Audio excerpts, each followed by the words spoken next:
What happened in the skies on the morning of September 11th, 2001?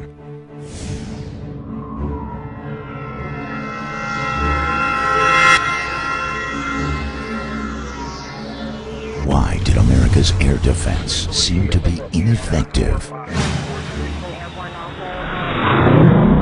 American 11 boss just gave us a heads up and said that he was heading towards Washington.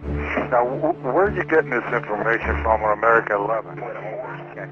You know what? Get rid of this goddamn sim. Turn your switch. Hey, turn the sim switches off. Get rid of that crap.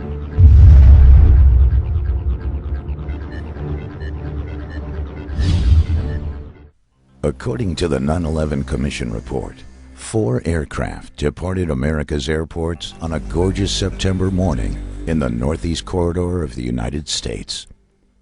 2 from Boston Logan, 1 from Newark, New Jersey, and another from Washington Dulles in Virginia. The aircraft alleged to have attacked the World Trade Center are reported to have departed Boston's Logan International Airport.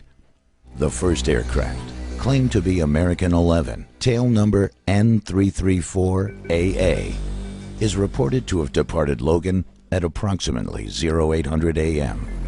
United 175, tail number N612UA, a few minutes thereafter. Both climbing out to their cruising altitude, it is alleged the aircraft were hijacked by Muslim extremists armed with box cutters. Located at Hill Air Force Base in Utah, the 84th Radar Evaluation Squadron, also known as RADIES, provided software and files through the Freedom of Information Act of the reported radar tracks on the morning of September 11, 2001. We will be analyzing these files throughout this presentation.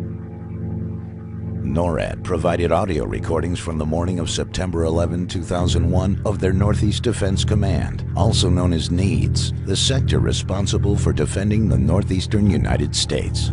The FAA also made available their audio recordings from Boston and Washington.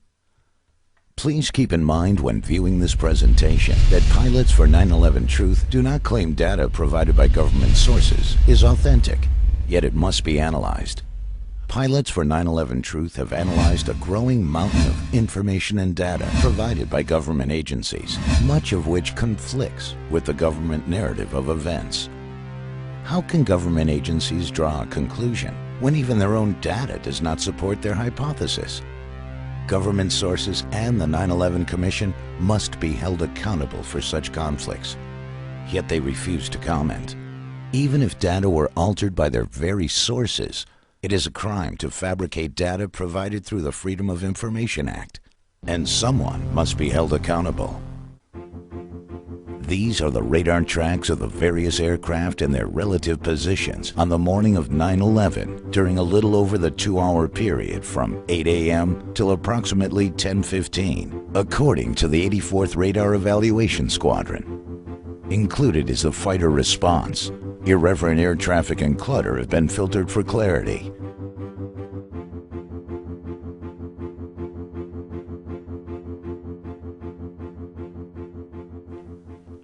According to the tapes, at approximately 08:15, American 11 was given a turn 20 degrees to the right to avoid traffic. Turn 20 degrees right. The crew read back the instructions and made the turn. Right, American 11. Roughly 15 seconds later, American 11 was given an instruction by ATC to climb and maintain 35,000 feet. American 11, climb maintain level 350. There was no reply. Boston Center made continued attempts to contact American 11 without success. American 11, climb maintain level 350. American 11, Boston. United 175 checks in on the frequency after departing Boston Logan. United 175 down of 19 to 230. United 175, Boston, Center, Roger. The next time American 11 is heard from was the widely publicized infamous call from Mohammed Atta, supposedly at the controls, in which he is alleged to mistakenly have transmitted over the air a demand meant for the cabin. Is that American 11 trying to call? Buddy, we have some planes. Just stay quiet and you'll be okay. We're turning to the airport. This roughly 10 minutes after the last call from the crew. And who's trying to call me here? It is important to keep in mind, this transmission could have been broadcast from anywhere. Those who make excuses for the government story claim this transmission was from American 11, because that's what the government told them. American 11, are you trying to call? Nobody move. Everything will be okay. If you try to make any move, you'll injure yourself and the airplane. Just stay quiet. Roughly 25 minutes after departure, 0825, the alleged American 11 changes course according to the Rady's radar. The target turns south and heads for New York City. United 175 then gets handed off to the next sector. United 175, contact the Boston Center on 133.42. 3342, United 175. Go on. In this sector, UA 175 gets a visual on an aircraft described as American 11. United 175, Boston. 175, go ahead, sir. Roger, you have traffic. Look at your 12 to 1 o'clock at about 10 miles southbound. See if you can see an American 767 out there, please. Okay, we're looking. Negative contact, guys. 175. You said 583. Can you see it? 583, we still don't have him yet, sir. We're looking. Okay, United 175, you have him at your 12 o'clock now, 10 miles. Affirmative. We have him. He looks about 20, about 29, 28,000. Okay, thank you. UA 175 is given a vector to pass behind that aircraft and then to head direct to its next fix, which is Sparta VOR. United 175, clear direct Sparta. Sparta, United 175. UA 175 is then handed off to New York Center at roughly 5 minutes before the alleged American Airlines 11 impacts the North Tower. United 175, contact New York Center 127.17. 2717, United 175. At approximately 0830, the first call was made by the Boston Traffic Management Unit, also known as Boston TMU, to notify the command center of the hijack of American 11.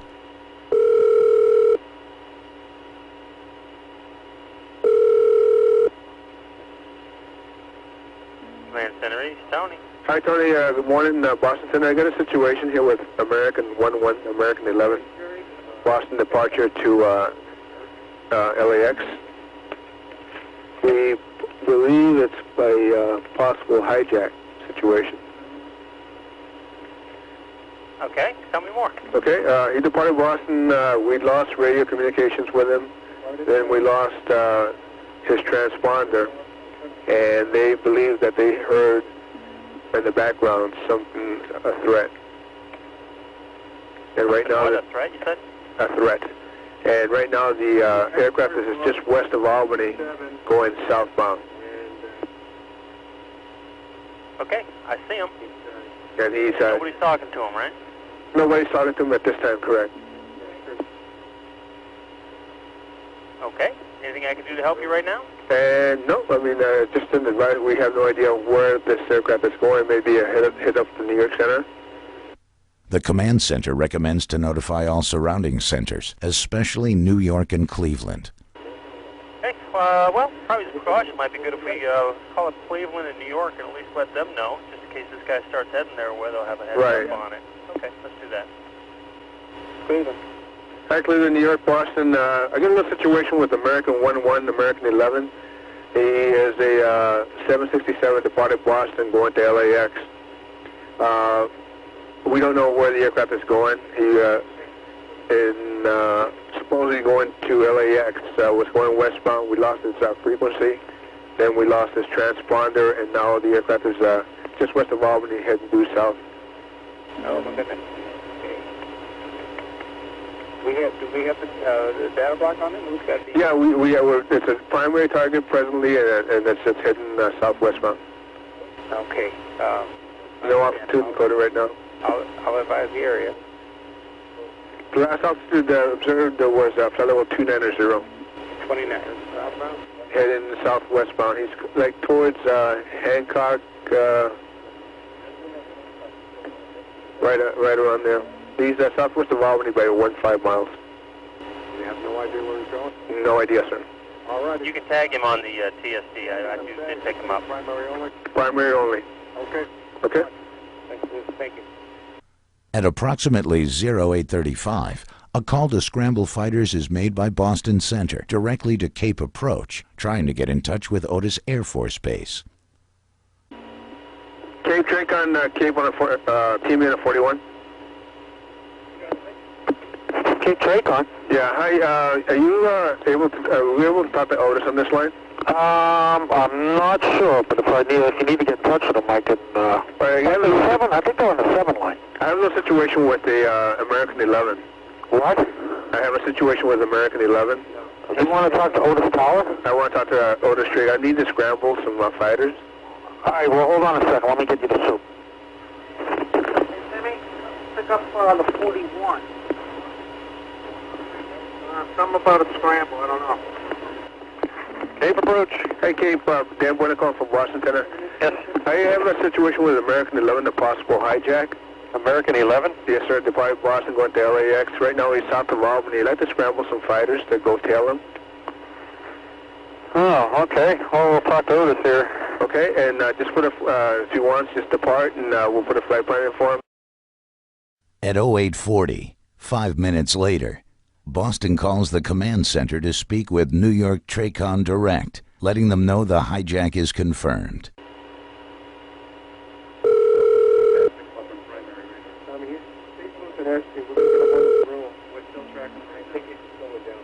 Command Center Ace, Tony. Hi, Tony, command center here.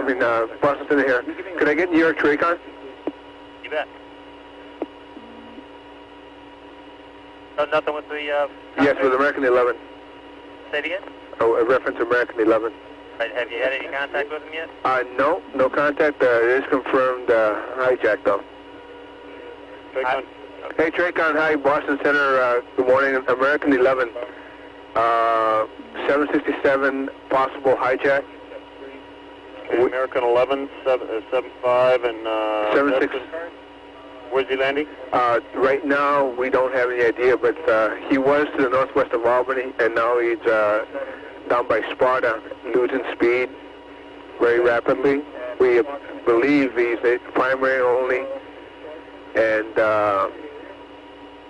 we believe he's on the descent. That's why he's slowing down. I'm just trying to, and he's around the Sparta area now, you said? Yeah, he's around the Sparta area right now. Wow, I just don't see anything. Yeah, it's a primary target right now. Yeah, I'm looking pretty hard for any kind of primary target. We still should be able to see it, and I don't see... I do have something on the TSD if that gives you an idea of which way he's heading. Yeah, well, I'm just looking at the real raw radar here, and I just don't see... anything out there. I'll let the area know to start looking for it. We just don't have any idea what out. Last altitude we had this fellow 290, but his speed has diminished quite a bit. Okay. So we believe it might mean a descent. Okay. Alrighty. Okay. I'll pass along to the sector. All right, just be careful. Understand. Check. Hey, Boston? Yes. You said you confirmed the hijack. How'd you... Well, what has happened, the pilot has kept the mic keyed while the person's in the cockpit, the flight deck. Okay, and what are you hearing? The threat, I don't really know what they're hearing, but that the suit came down and confirmed that it is the hijack. Okay, if you learn anything else, please give us a call so we can help you out as best we can. Does New York know about this guy heading? New York knows, Cleveland knows, maybe Washington will be next. We're going to scramble some fighters to tail him. Okay, coming out of Otis? Yes. Okay, I'll take care of the coordination with Washington Center. I will advise them of what's going on. Thank you.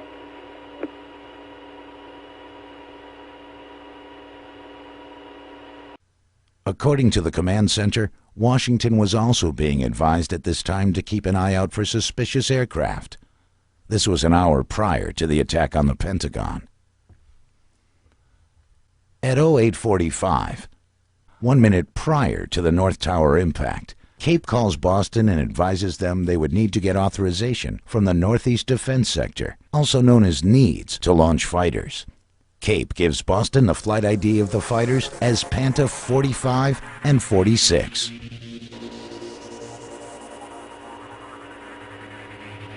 Do me a favor. Samuel?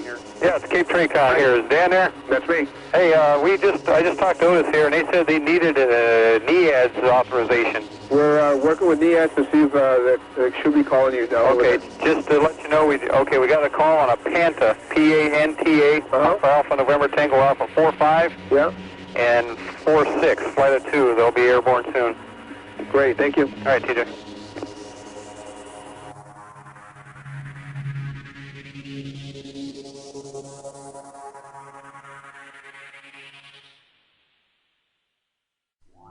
It is interesting to note that American 11 and United 175 both have the same departure and destination, Boston to LAX, but were given different routing. American 11 was cleared along the preferred Great Circle route to LAX, which directs flights over Syracuse, New York. This is the most direct route to Los Angeles International Airport. United 175 was given a more southern route, used mainly by departures out of Newark. Due to the cleared southern route of the alleged UA-175, the aircraft was closer to the World Trade Center after the first tower strike. Had this aircraft been given the preferred route to LAX, it would have taken more time to reach its target, and perhaps given enough time for fighters to intercept the aircraft before reaching its target. Also, due to this change of route, United 175 crossed American 11 within miles of each other. At this time, UA-93 departed EWR. UA-93 and UA-175 used the same exact path, also within miles of each other. This brings to mind Operation Northwoods. Operation Northwoods was a mission developed by Joint Chiefs of Staff Lemnitzer. The operation dictated swapping commercial aircraft once airborne for drones and shooting them out of the sky. This action was to be blamed on Cuba in order to justify an invasion, a classic false flag mission. Stage an attack and blame it on your enemy to gain public and, most importantly, congressional support for war. There are many tracks which seemingly go out of their way to converge with the alleged 9/11 targets and then split off. Was a swap occurring at these points? A sort of revised and updated form of Operation Northwoods? Of course, a simple explanation will be offered by government agencies and those who make excuses. But the coincidences cannot be ignored.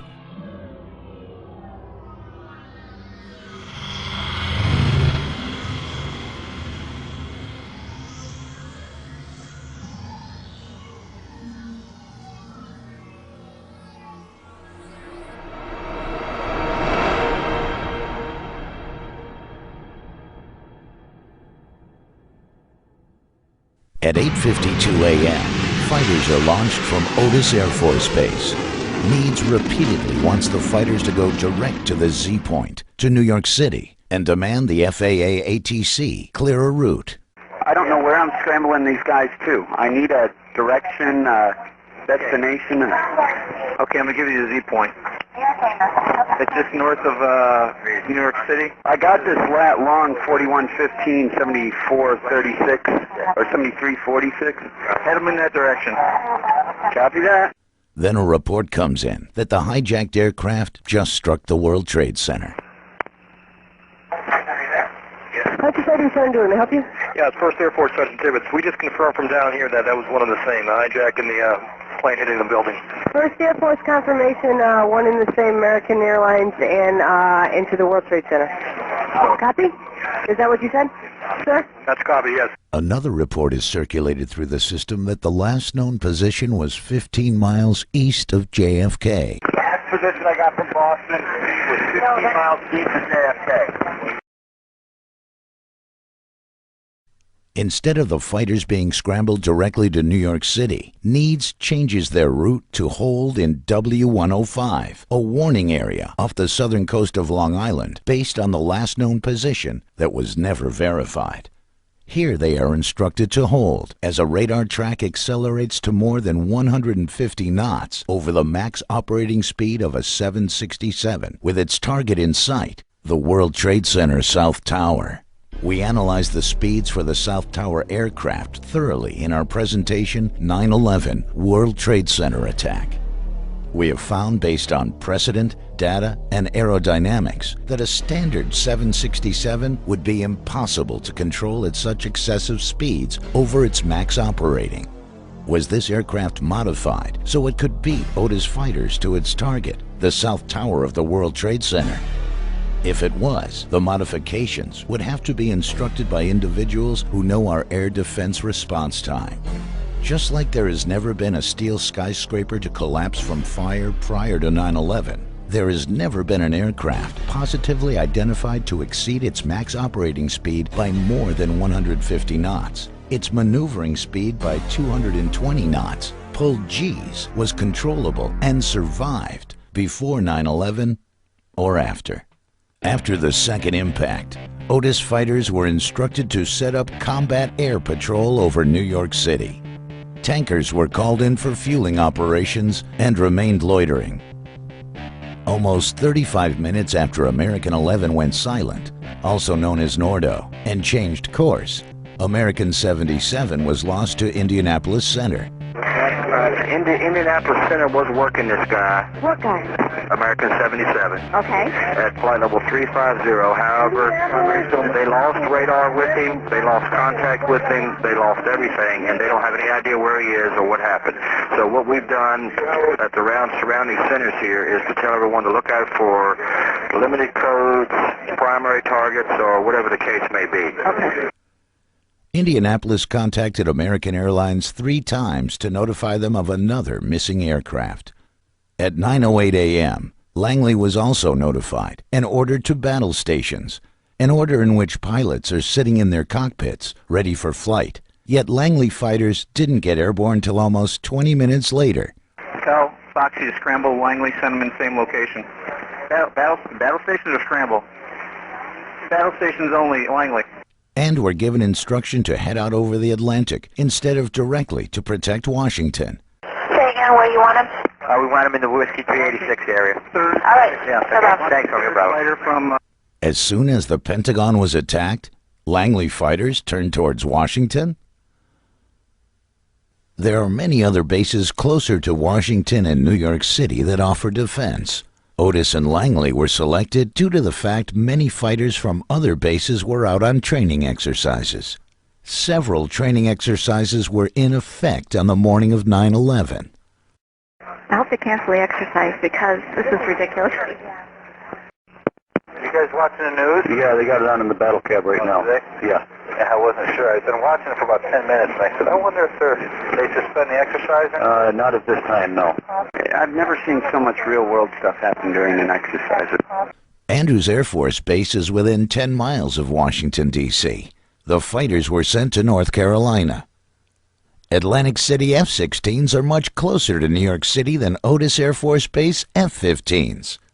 Atlantic City fighters were training out over the Atlantic. In fact, Otis also had fighters out on training missions. He had 2 fighters on alert. Needs was also in training mode when the attacks occurred.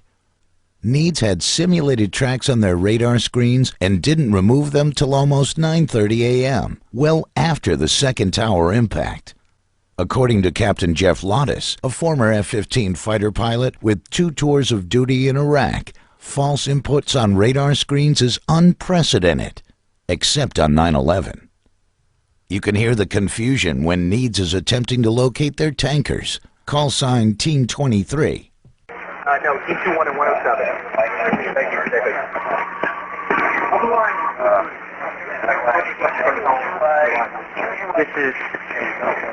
This is Team 23. That's Team 23. Yeah, I just told Jeremy I want him down in 386 and we let him over. Okay. You know what? Get rid of this goddamn sim. Turn your switch. Hey, turn the sim switches off. Just get rid of that crap. Our defenses just seemed behind the 8 ball every step of the way. Was this all by design?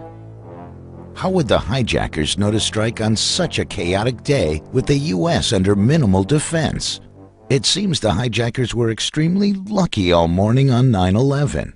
That is, if what we've been told by the 9/11 Commission is true. Yet, even the 9/11 Commission admits they haven't been told the truth. The Pentagon, our nation's military headquarters. How could an aircraft get so close to the Pentagon after America has been attacked almost an hour prior? The Pentagon in Washington, D.C. is well defended, according to former Defense Secretary Caspar Weinberger. The city is ringed with Air Force bases and Navy bases, and the ability to get defensive planes in the air is very, very high, and at the same time you would do what is being done, and that is closing off the entire airspace so that you, in effect, the whole Washington area is a no-fly zone, so that any planes that can't identify themselves that get into that are to be shot down. Does the Pentagon also have anti-aircraft defense? Certainly the general public would not know of such installations, as our enemies would obtain the same information. If the Pentagon did have such a defense, it would certainly be classified. April Gallup is a survivor of the Pentagon attack. She crawled through the hole in the Pentagon holding her son. April says that she did not see any evidence of an aircraft crash and didn't even know an airplane was reported to have caused the damage till she got to the hospital. April is extremely puzzled by the fact that there were no warnings or defense of the Pentagon attack, especially when everyone in the world knew America was being attacked after the World Trade Center strikes. When discussing airspace surrounding our nation's capital, often the restricted airspace referred to is the prohibited areas around the Capitol building and the White House. We have to look further out. This is known as Class Bravo airspace. It is a highly controlled airspace in which you need a clearance to enter, including two-way radio communication and a working Mode C transponder that reports your altitude. New York and Washington, D.C. both have Class Bravo airspace surrounding their hub airports. New York covers JFK, Newark, and LaGuardia, while Washington covers Baltimore, Reagan National in the middle, and west to Dulles. American 77 was lost from radar when its transponder was shut off at 8:56 a.m. This is 10 minutes after the first tower strike, and 16 minutes after Washington was notified to keep an eye out for suspicious aircraft. Danielle O'Brien at Washington TRACON observed a fast-moving target penetrating Washington Class Bravo. She wasn't notified of the events in New York, yet Washington Center was advised. Why was this information seemingly intercepted from getting to TRACON controllers in Washington? Had Miss O'Brien and her colleagues been advised of the events in New York, would she have been more alert to have the target penetrating Washington Class Bravo intercepted? Would the word have gone out to the Langley fighters, who were now heading out over the Atlantic? If the unidentified target reached Washington, D.C., certainly Pentagon aircraft defense could have played a role, if April Gallup is correct. Some have argued that the Pentagon would not have such a defense because Reagan National is so close, an aircraft departing and arriving could inadvertently be shot down. Those who make such arguments aren't familiar with how the national airspace system works. Most aircraft arriving into Reagan National are well known of their intentions prior to even departing their origin airport. Those that aren't are well known of their intentions prior to entering Washington Class Bravo, 30 miles from Reagan National. Those who don't communicate and perhaps have their transponders off, that is your target. Aside from the fact we already know it's impossible for an aircraft to have caused the physical damage at the Pentagon based on witnesses filmed on location and data provided by government agencies, an unidentified aircraft should not have been anywhere close to the Pentagon. It appears the interceptors were intercepted. Always one step behind the curve until the objectives were accomplished.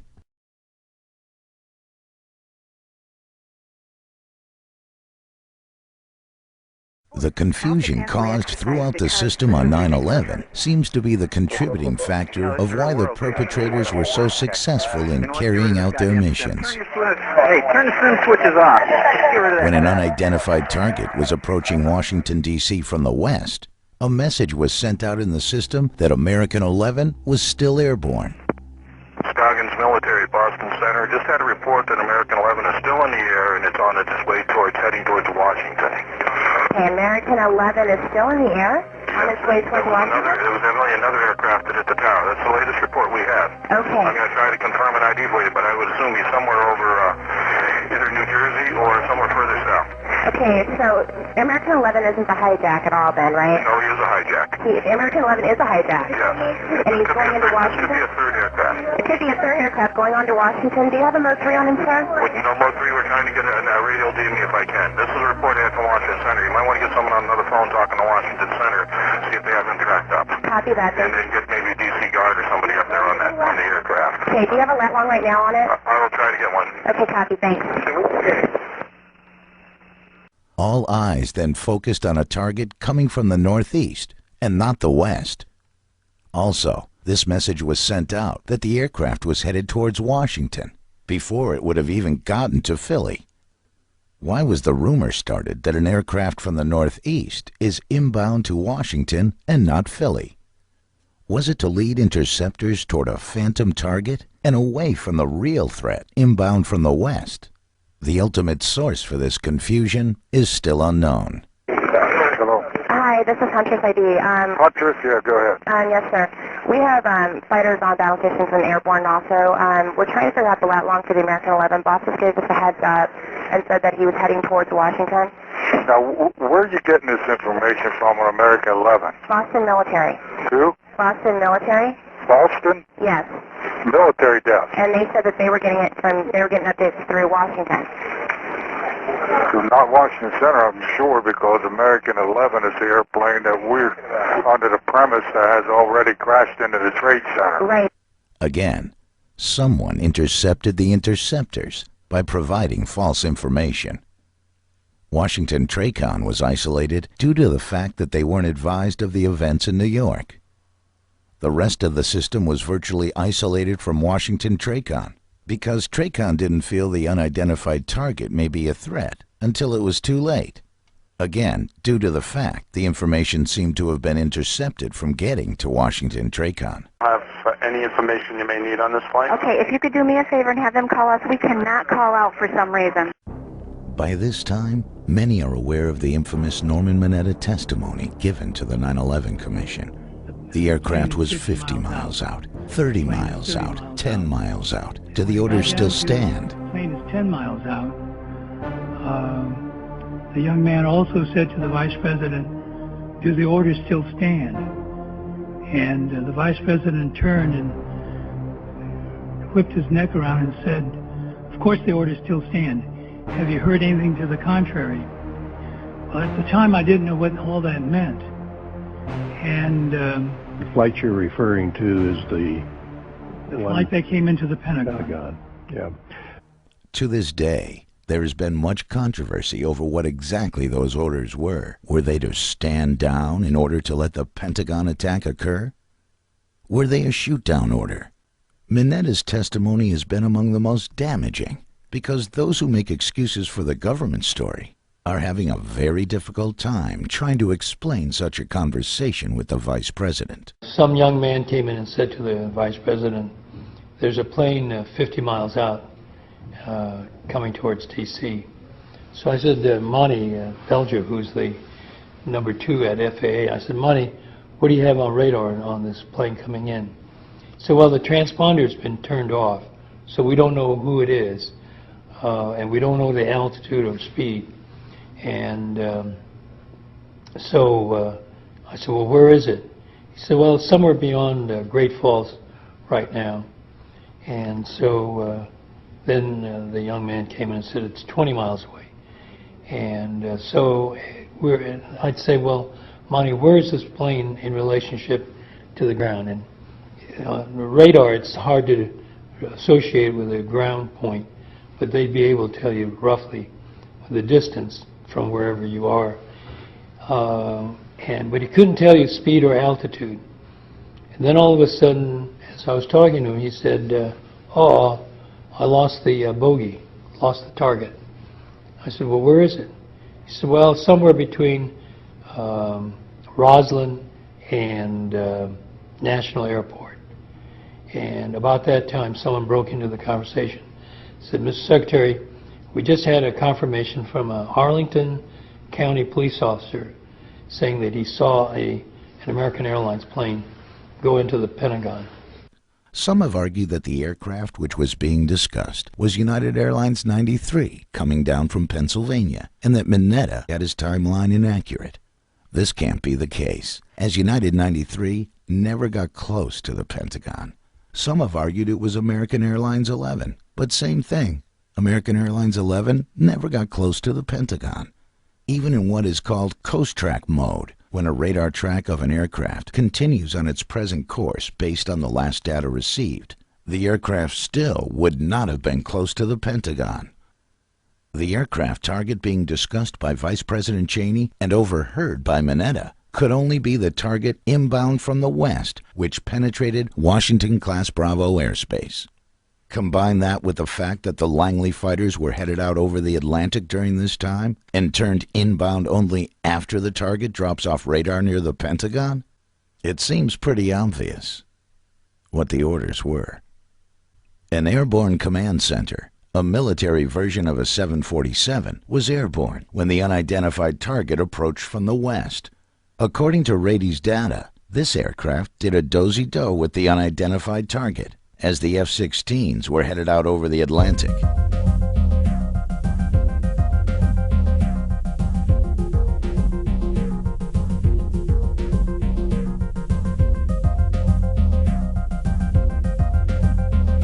Again, at the moment the target disappears at the Pentagon, the F-16s are then turned towards Washington.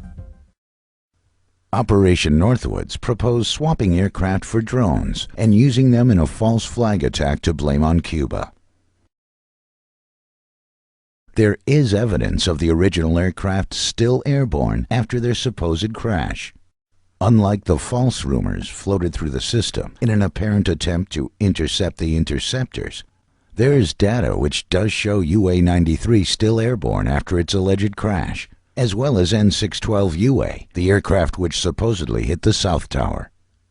ATC transcripts show UA-93 still airborne at a location just south of the impact crater. ACAR's data, a device used for communicating with aircraft, show UA-175 still airborne in western Pennsylvania, almost 20 minutes after its reported crash. This ACAR's data reports the closest station transmitting to and from an aircraft. The official flight path of the alleged UA-175 shows that if the aircraft were to receive an ACAR's message, it should have come from these transmitting locations. This is the map of the ACAR's facility surrounding the New York City area. However, ACAR's stations were reported to have transmitted from Harrisburg and Pittsburgh, PA, after the alleged impact at the South Tower. According to radar specialist and electrical engineer Dennis Semino, this is impossible if N612UA crashed into the World Trade Center.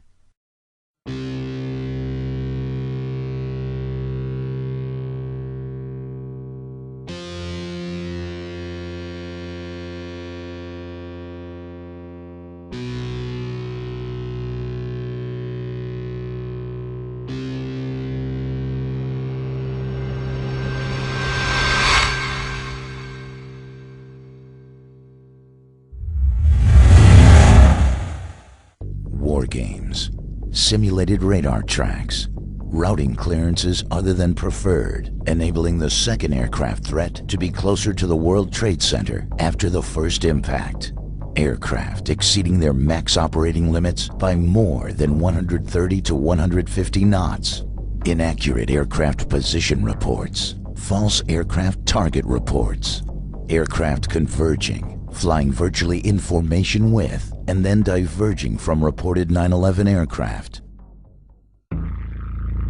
Fighters launched in the wrong directions, Aircraft seemingly still airborne after the alleged attacks. Poor communications. Phones not working. We cannot call out for some reason. All right, let me have your number. Is it any surprise that our defenses were always one step behind? While the perpetrators of 9/11 were able to successfully accomplish their mission with military precision. Are we supposed to believe Al-Qaeda was running all this interference so the supposed hijackers could complete their mission? Bin Laden isn't even listed as a suspect for 9/11, yet we went into Afghanistan to smoke him out. These are real questions. The cold hard facts added to the growing mountain of information and data, which does not add up to what we have been told by our government. Write your Congress representatives, your senators, demand a full and thorough investigation before we write more law giving up our freedoms in the name of security. They who give up essential liberty to obtain a little temporary safety deserve neither liberty nor safety. Benjamin Franklin, February 17th, 1775. Thank you for taking the time to inform yourself. Play music now.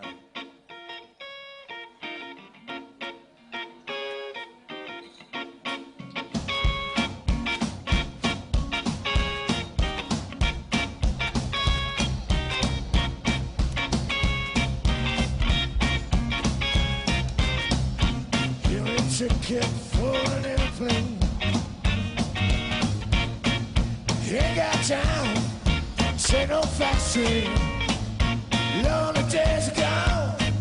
I'm coming home.